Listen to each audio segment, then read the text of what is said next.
vim tek pjesa më e rëndësishme e historisë, sepse kjo përsupozohet, duhet vërtetuar nëse ka patur në fund fare ndikim apo jo dhe vim të arsyetimi. A kemi të bëjmë me ndikim në arsyetimin e vendimit të gjykatës kushtetuese në favor të pandehurit Gjoka? A është arsyetimi i vendimit një arsyetim që i lë përgjimet SKAC në dorë të gjykatave? Ka disa pretendime që e lexojnë në këtë mënyrë vendimin e gjykatës kushtetuese. Arsyetimi. Do të ndajmë dy gjëra. Në rast se vendimi i gjykatës kushtetuese është marrë me bindjen e tyre të brendshme, pavarësisht nga dëshira e prokurorisë posaçme apo e prokurorive të tjera, është një vendim i cili është i detyrueshëm për t'u zbatuar. I vjen për shtat prokurorit apo i vjen për shtat avokatit, është një vendim i cili duhet parë është marrë objektivisht apo jo. Në rastin konkret, vendimi që është marrë. Ku qëndron pra, ka ndikim apo jo? Bia, më fal ta mbaroj. Në rast se njëra palë është e pakënaqur dhe ka rezultat nga procedimi penal që është filluar në lidhje me ushtrimin e ndikimit palishmërisë, atëherë hajde ta diskutojmë këtë vendimarrje të gjykatës kushtetuese. Por në rast se procedimi penal i prokurorisë posaçme arrin në nul, nuk sjell asnjë rezultat, po thotë unë bëra hetime, bëra përgjime dhe nuk arrita të provoj që ka ushtrim ndikimi apo korrupsion në zbardhjen e vendimit, do thotë që vendimi i gjykatës është i pavësuar nga raste të tjera. Kush e ndan këtë? Ju vetë thatë mua më duket se ka ndikim. Mua më duket se ka ndikim kur thash në kuptimin që zbardhja e vendimit duket se ka ndryshuar gjatë rrugës. Dhe këtë përgjigje duhet na jap procedimi penal me përgjime tani. Si ka ndryshuar gjatë rrugës? Si e shikoni, ku e shikoni ju këtë? Sepse mund të ketë pasur në një paragraf që kur se kanë ditur që kanë qenë përgjim, do e vinin atë paragraf, këj paragraf mund të cënonte rënd, po të themit, interpretimin. Tani ke lexuar përgjimet, po thua? Jo, s'kam lexuar përgjimet. Aludoj. Për shembull, mund të ketë qenë një paragraf i gjykatës kushtetuese, paragrafi 105, ta zëm, po parashikoj kotun, një paragraf që mund të jetë hequr, edhe në atë paragraf po të vendose ai paragraf nga gjykata kushtetuese në arsyetim, prokurorinë e posaçme do e vinte në pozita të vështira për të provuar çështjet penale për sa i përket vetëm përgjimeve nëpërmjet Skajën Kroçatit. Është hequr kjo? Ta zëm po themi, mendoj, gjithnjë mendoj në rast se do hiqet. Dhe në rast se kjo është hequr për shkak të ndikimeve të ushtrimit të ndikimit nga persona privata apo nga korrupsioni, këtë do na vërtetoj procedimi penal. Arsyetimin e ke lexuar? Arsyetimin e botuar, po. Projektin nuk e kam lexuar. Projektin që mund të kenë ndryshuar nuk e kam. Arsyetimi botuar arrin në një konkluzion të thjeshtë. Të tërë përgjimet Skajën Kroçat, të cilat janë përdorur për masën e sigurimit, do të përdoren nga prokuroria në gjykatën e themelit, por gjykata e themelit i bën objekt shqyrtimi ato. E thënë me pak fjalë, nuk është vendosur që përgjimi është provë, sepse përgjimi nuk mund të jetë provë. Do të vlerësoj gjykata rast pas rasti. Nuk mund ta vendos gjykata sepse duhet një bazë Gjykata kushtetuese ka thënë, përgjimet e Skajën Kroçatit do të vlerësohen në rast pas rasti në gjyqjet e themelit, pasi të shkojë çështja nga seanca paraprake në gjyq themeli dhe të ketë pretendime me prova tjera. Por një minut, ke parimi përgjithshëm. Tani ta përkthejmë pak këtë. Ta përkthejmë këtë. Nuk është a priori provë, do të diskutohet në seancë dhe në shqyrtim gjyqësor. Dhe s'është theksuar gjykata asnjëherë që Skaj dhe Kroçat janë provë. Domethënë ky është paragrafi që i hap derën avokatëve me pak fjalë. Nuk ka bërë asnjë ndryshim sa i përket interpretimit ligjor. Prandaj pyetja lind është, përse do kishte kaq shumë ndërhyrje për korrupsion dhe për ushtrim ndikimi? Por mund të kishte ndërhyrje se mund të kishte thënë që mos i se nëse deri tani gjykata, po them kjo, prokuroria posaçme, me indicet që ka pas nga përgjimet ka arrestuar njerëz, mund të shprehë edhe më konkretisht që jo, s'ke të drejtë as ti ndalosh, as ti kufizosh, as i gjë. Ajo është me pranu kërkesën. Ajo ishte kur ti pranoj kërkesën. Tani në kuptimin e kësaj, gjykata kërkesa iku 28 ditë. Përgjimet nuk janë provë. Po, dhe sepse t'jetë provë, du ndryshuar gjykata janë mjet për kërkimin e kreshtura. Dhe gjykata kushtetuese ka thënë diçka më shumë tani. Gjykata kushtetuese tha, këto përgjime të cilat janë mjet për kërkimin e provës, gjatë gjykimit të themelit, do i merrni, do i shqyrtoni, do i shikoni, duke u Nëse përputhen me prova vetëm tjera, përputhen, okay. jo, prisë ka edhe diçka tjetër, duke u thënë në rast se përputhen dhe kanë sjell prova të tjera nëpërmjet tyre përgjimeve, a kanë ardhur në mënyrë të rregullt nëpërmjet letërporosive, a kanë ardhur sipas konventës Gjenevës apo konventës së Francës, të gjitha këto elementë do kontrollohen në gjyqin e themelit. Pra nuk mjafton që të përkojnë siç kanë përkuar deri tani disa prova, po duhet të vinë me këtë mënyrë. Pra ku qëndron Kleçka më shpejt? Sepse nuk ka këtu tash. Gjykata e shkallës parë kur të filloi shqyrtimi gjyqësor thotë ka dalë kjo biseda ndërmjet dy përdoruesve Sky, edhe thotë që është bërë kjo vepra penale në këtë datë kur është përputhur. Edhe rezulton që ka një vepër penale në atë datë që është regjistruar pa autor. Merret dosja, bëhet pjesa fascikullit, u vërtetua nga komunikimi që është kryer vepër penale. Kjo është përputhshmëria me provat e tjera. Dhe kjo do shërbej si domethënë si element për kërkimin e provës. Në rast se më përpara nuk vendet do ta merrte dosjen kryesisht, sot e ka një indicie ligjore për të marrë provën, është mjet për kërkimin e provës. E para, e dyta, gjykata kushtetuese i dha të drejtë Spakut që edhe vetëm me përgjimen Sky CC lind bindje arsyeshme për caktimin e masës sigurimit, që është një element shumë i rëndësishëm edhe në vendimet për paraburgimet që janë dhënë deri më tani, se kjo është ajo që ka lënë fuqi masat e sigurimit arrest me burg për gjitha persona, sepse i ka vlerësuar, se këtu ishte problemi. Aty mund thoshte që nuk mund përdoren për masë sigurim. Pranimi kërkesë, që do t'i pranon dhe ajo tani ai biri bocë del rrin hetim gjendje të lirë dhe sa jo, pa jo ishte me pranu kërkesën, kurse gjykata rezoi kërkesën, por në interpretimin e saj ka lënë një hapësirë avokatëve. Pyetje, Sefa, a është ky arsyetim kundër praktikave të gjykatave të tjera europiane në lidhje me këtë apo është njësoj? Totalisht në frymën e gjykatave. Saraçi, si të duket arsyetimi i vendimit? Për mos thënë që është copy paste, domethënë identik. Edhe vendimi i gjykatës kushtetuese me aq sa kam dijeni unë, edhe si indicie ka pasur vendimet të gjykatave ndërkombëtare, mos gaboj të Strasburgut, edhe vendimi i Luksemburgut, dhe bëhet fjalë që marrin për indicie për kërkimin e provave të reja, bëhet fjalë kanë ligjëruar vetëm pjesën e trafikut të drogës, mos gaboj. Se ashtu ka filluar në Francë. Ashtu ka filluar, dhe në të rast ato i bashkangjitur si prova. Ne kemi pas dhe problemi që kishin pa letër porosi, po e kanë rregulluar këtë tani, kanë marrë me letër porosira me gjithë. Kështu që për pjesën e transkripteve, ajo çfarë është shqetësuese është mënyra se si ato përdoren për interesa të tjera. Dhe që ka nisur një presion i madh, qoftë nga organizatat kriminale, qoftë ne po shohim që janë bërë diskurs politik pjesa e transkripteve. To që dalin, kjo është e tmerrshme. Jo, për dalin nuk është e tmerrshme. Ato bëjnë rrezik të gjithë njerëzit që merren me ato punë me hetime dhe me kjo është e tmerrshme. Oficeri BKS tani del me emër, me biemër, me figurë tani se doli shkresa, kjo është e tmerrshme. Oficeri BKS nëse ka bashkëpunuar me X apo Y band, doli aty më nuk e ka problema. Po punoj si policist që arreston kriminalin me fytyrë me gjitha, çfarë problemi ka? Edhe ky që po hetoj ka që ka marrë rrezik se punoj si policist. Në moment. Unë mendoj që këto lloj gjërash duhet transparent. Nuk mund dali transparent. Pse mos dalë valla? Nëse ky është gazetar, këtë punë ka, ti që ke për detyrë, më e mirë. Por pse aludoni me këtë që janë rrezik PK-ja?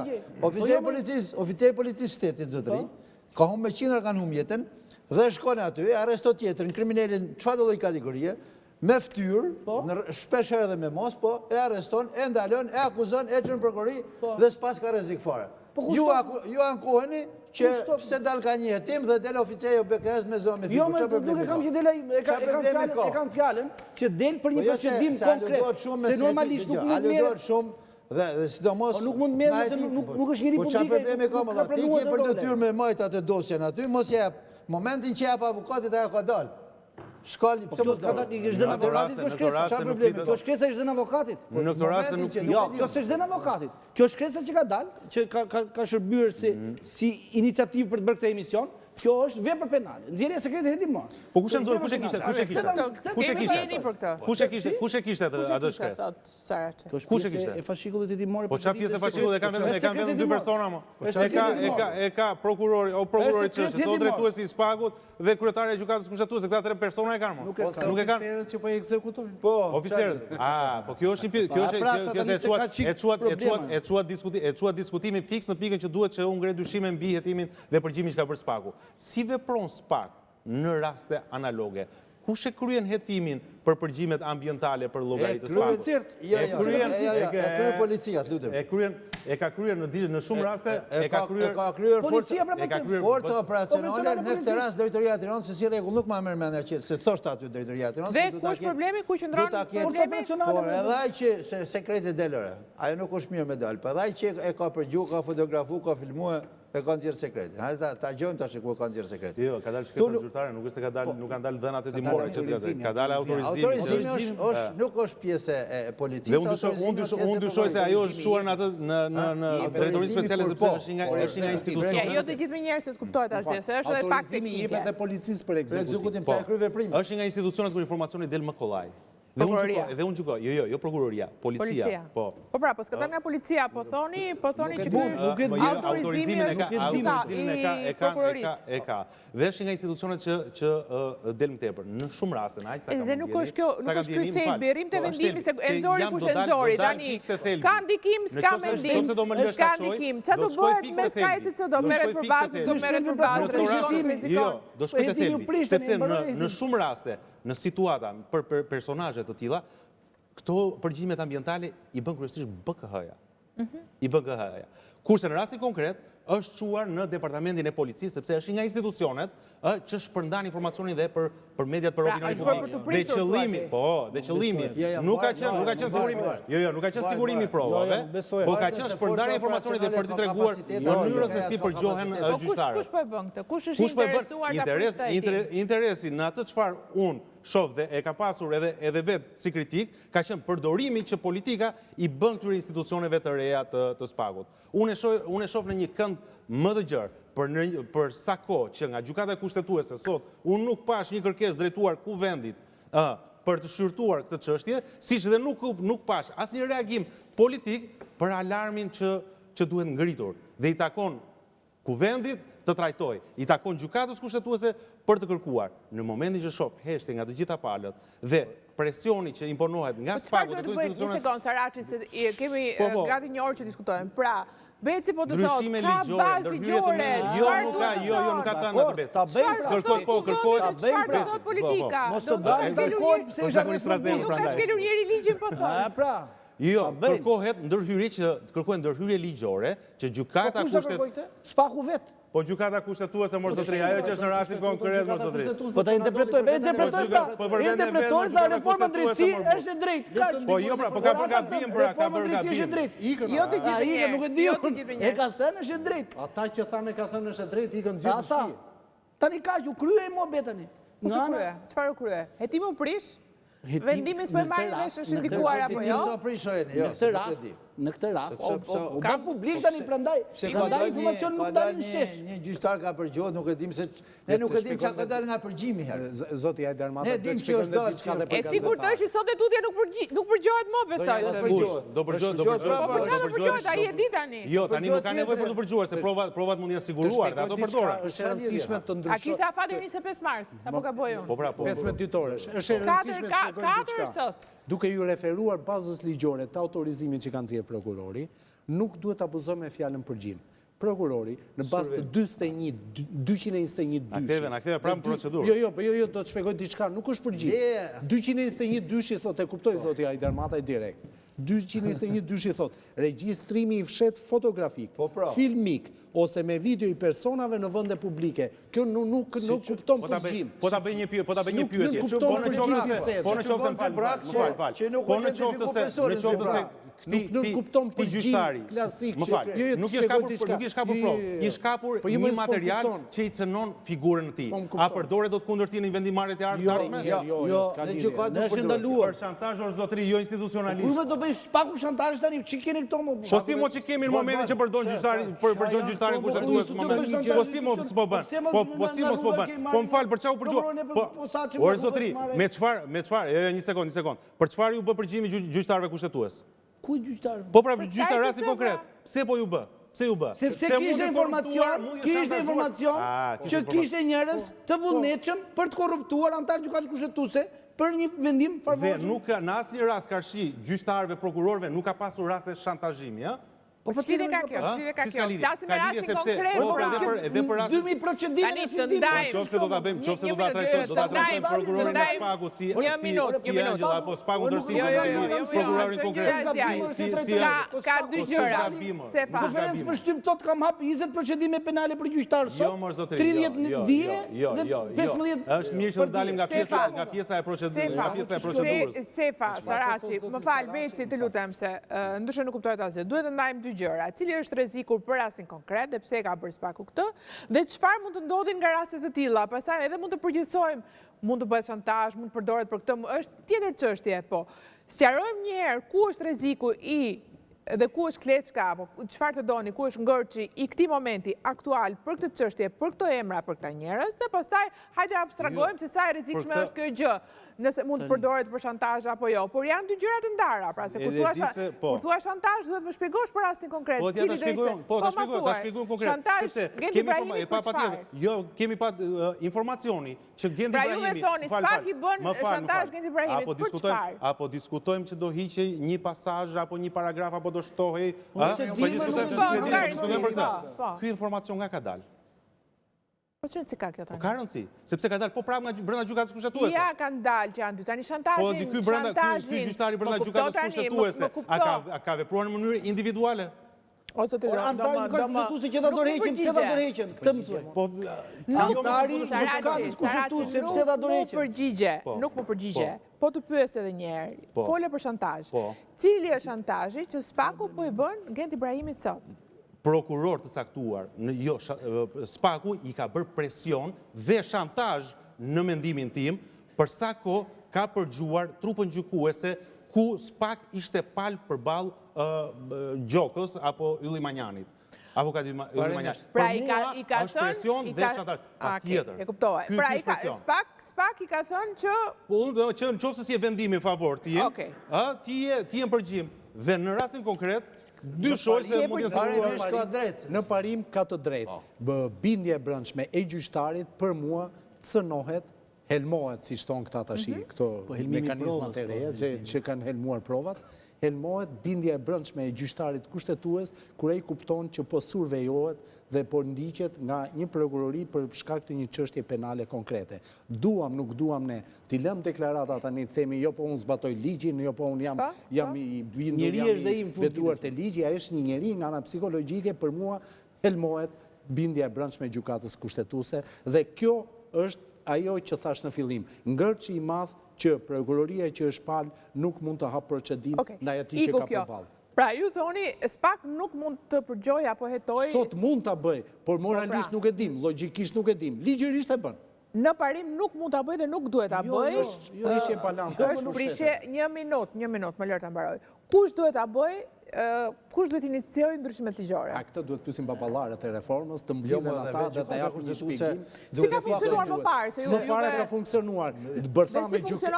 Bërtha me prokurorisë përgjithshme, kishte në jurisdiksion të saj prokurorët e prokurorisë përgjithshme, gjyqtarët e gjykatës lartë, gjyqtarët e gjykatës kushtetuese, me një garanci që gjykata e lartë shërbente si gjykata e jurisdiksionit fillestar, si gjykata e shkallës parë. Kjo ishte garancia e cila për shumë vite dhe për shumë shtete ka funksionuar dhe funksionon normalisht. Dhe ky mund tjetë një propozim shumë i mirë që gjykata e lartë le të jetë si gjykatë themeli, po themi, që quhet e jurisdiksionit fillestar, për anëtarët e gjykatës së saj dhe për anëtarët e gjykatës kushtetuese.